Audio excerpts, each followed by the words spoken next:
وقد وصف النبي محمد صلى الله عليه وسلم الخيرية بالمن برجل خفيف الحاذ الذي لا أهل له ولا مال، خصوصا في زمن العقوبات، في زمن العقوبات كزمن هذا الذي نحن فيه، زمن الفيروسات. ولهذا أوحى الله سبحانه وتعالى إلى بعض أنبيائه على نبينا وعليهم وعلى سائر الأنبياء والمرسلين والملائكة المقربين أفضل الصلاة وأزكى التحية والتسليم: لا تتخذ المال والأهل في زمن العقوبات. يعني في زمن العقوبات أي في زمن نزول البلاء، أي في وقت نزول البلاء. ماذا أنت تفكر في المشاريع وتفكر بتعمل؟ اعتكف على التوبة والاستغفار والإنابة للعزيز الغفار، عادك تفكر في عمله بكرة وبعد شهر وبعد سنة بتعمل. هذا ما في بركة هذا. أو إنسان بيسوي عقد كوين والناس في بليات كل يوم واحد يموت بيتزوج، أنت في أفراح والناس في أحزان؟ ها؟ كيف هذا؟ الناس كل يوم واحد يموت منهم وأنت فرحان بالعروس حقك؟ ها؟ وبتجي عندك وأنتوا وتسوي زواج بعدين في فرح وسرور والناس في حزن في بلاء. ها؟ لا، ما ينبغي. لا تتخذ المال والأهل في زمن العقوبات. نحن الآن نعيش في زمن العقوبات. أمهلنا المولى سبحانه وتعالى لعلنا نتوب، لعلنا نرجع، ونحن المسلمون المؤمنون المصدقون بالنبي محمد صلى الله عليه وسلم، فما بالنا غافلون عما وراءنا، وكأن الموت على غيرنا قد كتب، وكأن الحساب على سوانا قد وجب. أين نحن؟ لا إنابة، لا رجوع، فلم يبقى من الإسلام منا إلا رسمه، بقي الظاهر فقط، وأما الباطن أين معنويات وروحانية الدين القويم الذي دل عليه الهادي الأمين محمد صلى الله عليه وسلم؟ ما بقي منها شيء إلا أثر. وعما قيلنا صلى الله عليه وسلم أنا أخاف أن ينطمس هذا الرسم حتى. ونذير هذه العقوبات للكافرين ليرجعوا بالإيمان بالنبي محمد صلى الله عليه وسلم سيد الأنبياء والمرسلين. هذا نذير لهم، نذير. هذه الفيروسات نذير. والآن مع وجود البلاء الذي عم أكثر البلاد، بل غالبها، بل كلها، إن لم تكن كلها، في ناس عاد يفكر في أذية ناس، وفي ناس يفكرون في مشاريع مستقبليات. اللازم للإنسان في زمن العقوبات عند نزول البلاء أو نزول الطاعون أو نزول الفيروسات أن يلزموا التوبة والاستغفار ويعتكفوا في بيوتهم للإنابة للعزيز الغفار سبحانه وتعالى. حتى البلاء ما نبهنا احنا، نبهنا ايش ما ينبهنا أكثر من هذا؟ هذا الرسول كأن المولى يقول يا عبادي تنبهوا، لا، اعتكفوا في بيوتهم، بدل ما يلزمون تلاوة القرآن، التوبة والإنابة والاستغفار، أو مطالعة الكتب النافعة التي تزكي أرواحهم، اعتكفوا من البيت طول الليل بالبلاي ستيشن ومراسلات بالواتساب، والصباح مع الصلاة والفجر، وناموا إلى الظهر أو إلى العصر، بدل ما يصبحون يبيتون لربهم سجدا وقياما ويتوسلون إلى الله برفع البلاء ويصبحون صياما. لا، كأن البلاء لا يبالون به.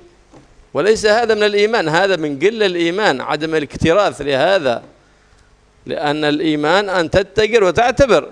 هذا كان السلف الصالح إذا رأوا غيمة سوداء أغلقوا عن بالاستغفار والابتهال، كأنهم هم السبب في نزول العقاب بالناس، حتى كل واحد يظن في نفسه لعل الناس يعاقبون بسببي أنا، وهم من الأولياء والصالحين يعتكفون على الاستغفار حتى يكشف هذه الغمة.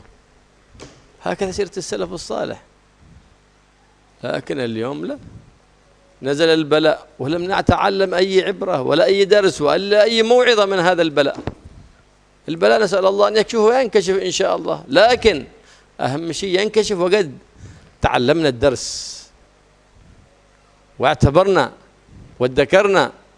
هنا هذا المقصود من نزول هذا البلاء، فإنها رسالة من الله سبحانه وتعالى لعباده الذين أمهلهم فلم يفد إمهالهم إلا عتوا ونفورا. لعل في ذلك رسالة يقول يا عبادي إنني أمهلتكم لكنكم استمهلتكم وزدتم عتوا وغرورا وزدتم قسوة ونفورا فقد نزل بكم عقابي. فالعاقب منكم الذي يتكر ويرجع، والمغفل الذي يزيد غفلة والعياذ بالله.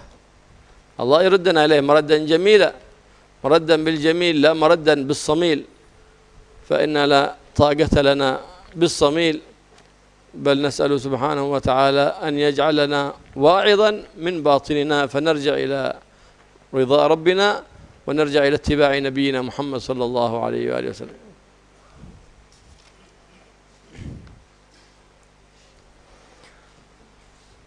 Disebutkan oleh mu'alif kitab ini Habib Muhammad bin Abdullah Al-Idrus bahwa di saat zaman turunnya azab dari Allah, di zaman turunnya siksaan dari Allah, seperti zaman kita ini, zaman menyebarnya virus hampir ke seluruh penjuru dunia. Dalam kondisi seperti itu, bagaimana kita harusnya bersikap yang benar? Allah pernah memberikan wahyu kepada salah satu nabi terdahulu. Isi wahyu tersebut Allah berfirman, la tattakhidil mal wal ahl fi zamanil uqubat. Di zaman turunnya adab Allah, di zaman menyebarnya virus seperti zaman kita saat ini, Allah melarang kita untuk menimbun harta. Allah melarang kita untuk numpuk-numpuk harta atau membina rumah tangga. Membina rumah tangga baru atau numpuk-numpuk harta, ini termasuk dilarang oleh Allah Subhanahu wa taala. Termasuk juga memikirkan tentang proyek jangka panjang atau proyek-proyek apa? Seminggu ke depan, sebulan ke depan. Ini waktu turunnya adab, ini waktu turunnya siksa dari Allah, kok sih mikir proyekan itu loh. Harusnya kita segera bertobat kembali kepada Allah Subhanahu wa taala. Jangan mikir rencana proyek kita sebulan ke depan, seminggu ke depan, bahkan kadang-kadang lebih jauh lagi. Termasuk juga tidak selayaknya dalam kondisi seperti ini, turunnya adab dari Allah, kita mengadakan misalnya akad nikah. Gimana? Orang-orang sumpek bersedih, Anda senang-senang sendiri. Ini ya apa? Jadi enggak pas ini. Sebagaimana larangan dari Allah, la tattakhidil mal wal ahl fi zamanil uqubat. Allah memberikan tempo kepada kita ini agar supaya kita taubat. Tapi kenyataannya kita ini aneh. Kita ini ngaku iman pada Nabi Muhammad, tapi tetap aja lalai. Ngaku iman pada Allah, tetap aja lalai, seolah-olah nggak ada hisab. Yang dihisab itu orang lain, bukan kita. Pada kebanyakan umat Islam saat ini, yang tersisa hanya kulit. Isi Islam bisa dikatakan tidak ada. Yang tersisa hanya kulitnya saja. Dan yang lebih mengkhawatirkan lagi, kata beliau, takutnya sebentar lagi sak kulit-kulitnya hilang. Bukan hanya isinya, sak kulit-kulitnya hilang. Karena itu adanya adab dari Allah, siksa dari Allah, merebaknya virus yang sangat luar biasa ini, menyebar ke seluruh penjuru dunia. Ini sebenarnya adalah peringatan dari Allah Subhanahu wa taala. Karena itu hendaknya kita sibuk mendekatkan diri kepada Allah, tobat kepada Allah. Dan Anehnya dalam kondisi seperti ini masih ada saja sekelompok orang itu masih mikir bagaimana cara menyakiti orang lain, mau mendolimi orang lain. Dalam kondisi seperti ini sik kober, sik sempat-sempatnya berpikir untuk menyakiti orang, berpikir tentang proyek masa depan. Dalam kondisi begini udah, ndak usah mikir jauh-jauh, ndak usah mikir jauh-jauh. Kematian nggak ada yang tahu kapan datangnya. Nah, karena itu fokuskan kita untuk mendekatkan diri kepada Allah. Diam di rumah untuk ibadah, bukan diam di rumah, bukannya baca Al-Quran, bukannya sholat, bukannya membaca kitab-kitab yang bermanfaat yang bisa menerangi hati kita, bukan. Sibuk dengan WA-nya, sibuk dengan SMS-an, chattingan, PS-an, bahkan sholat subuh kadang-kadang telat. Semalam begadang hampir subuh tidur, bangunnya zuhur, subuhnya sholat digandeng sama zuhur. Nah, harusnya dalam kondisi seperti ini kita di siang hari itu puasa. Tapi kenyataannya kebanyakan umat Islam, kebanyakan dari kita tidak peduli. Jadi ada bala, ada musibah, ada bencana seperti ini, banyak sebagian orang itu tidak peduli. Ini bukan menandakan kuatnya iman, itu justru menunjukkan tidak punya iman.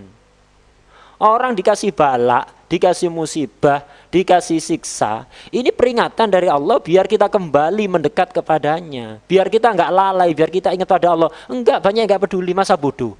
Ini bukan menunjukkan kuatnya iman, justru menunjukkan tidak punya iman orang kayak gini. Bagaimana salaf, para aulia zaman dahulu itu memberikan contoh. Para ulama jangankan ada siksa yang model seperti yang kita alami saat ini. Para ulama salaf itu ketika melihat mendung itu sangat pekat, langit itu sampai warnanya itu menghitam, mereka ketakutan luar biasa, takut Allah akan menurunkan azab. Dan mereka sibuk menyibukkan diri beristighfar, dan masing-masing dari mereka padahal para wali, orang-orang yang dekat dengan Allah, mereka masing-masing meyakini ini jangan-jangan gara-gara kesalahanku, jangan-jangan gara-gara kelalaianku akhirnya Allah akan menurunkan azab yang merata kepada semua orang. Padahal mendung, sekedar mendung gelap. Itu mereka ketakutan luar biasa, sibuk istighfar, takut Allah menurunkan azab gara-gara mereka lalai. Nah sekarang kita dikasih virus yang menyebar ke seluruh dunia kayak ini, banyak yang nggak peduli. Dalam arti tidak menjadi cambuk bagi dia, tidak menjadi penyemangat bagi dia untuk semakin mendekatkan diri kepada Allah. Orang ketakutan banyak, tapi bukan malah mendekat pada Allah. Ya sibuk WA-an itu. Bala ini, musibah ini, azab yang sekarang melanda kita ini, insya Allah akan pergi, kata beliau. Insya Allah kita berharap kepada Allah akan segera pergi.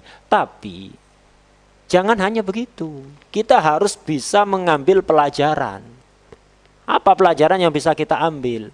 Orang yang punya akal sehat itu adalah orang yang selalu mengambil pelajaran dan kemudian kembali kepada Allah, mendekatkan diri kepada Allah. Sementara orang yang lalai dikasih adab tambah lalai. Diam di rumah, yaitu tadi, tidak ngapa-ngapain, bukan mendekatkan diri kepada Allah. Kita berharap kepada Allah, kata beliau, semoga Allah mengembalikan kita dekat kepada Allah dengan cara yang baik. Bukan dengan cara dipendungi model kayak sekarang ini. Kenapa? Kita tidak kuat, dipendungi Allah tidak kuat. Kita berharap pada Allah agar supaya kita dijadikan orang yang dekat dengan Allah, tapi dengan cara yang lembut, dengan cara yang baik.